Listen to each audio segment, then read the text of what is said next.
નમસ્કાર દર્શક મિત્રો, હું છું આપની સાથે યશ ગુપ્તા। આપ જોઈ રહ્યા છો પ્રકોપ નમસ્કાર, પ્રકોપ ન્યૂઝમાં આપનું સ્વાગત છે। હું છું ભરત ગુપ્તા અને આજે આપણે કલોલ શહેરના અહેમદી સોસાયટીમાં પાણી અને ગંદકી સંબંધિત ગંભીર સમસ્યાઓની ચર્ચા કરીશું।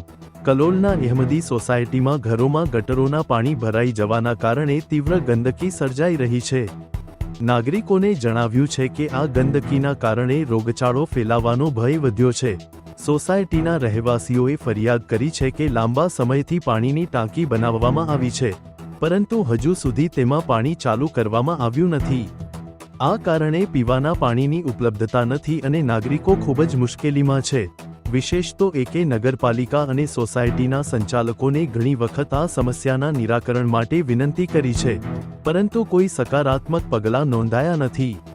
આ પરિસ્થિતિને લઈને નાગરિકો નમ્રતાના મર્યાદા સાથે કંટાળ્યા છે અને હવે નગરપાલિકા સામે રજૂઆત કરવાનો નિર્ણય કર્યો છે।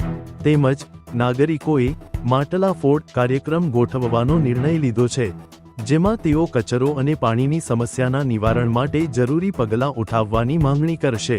કલોલ શહેરમાં રહેતા લોકો માટે આ સમસ્યાનો તાત્કાલિક ઉકેલ ન મળે તો તેમની સમસ્યાઓ વધતી જઈ શકે છે।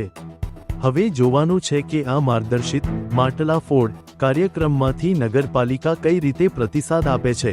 સમસ્યાને કેમેરામાં કેદ કેમેરામેન સરફરાજ ભટ્ટી દ્વારા કરવામાં આવી। આજના આ મહત્વપૂર્ણ સમાચાર સાથે હું ભરત ગુપ્તા આપને વિદાય લઉં છું। વધુ અપડેટ્સ અને માહિતી માટે જોડાયેલા રહો પ્રકોપ ન્યૂઝ સાથે।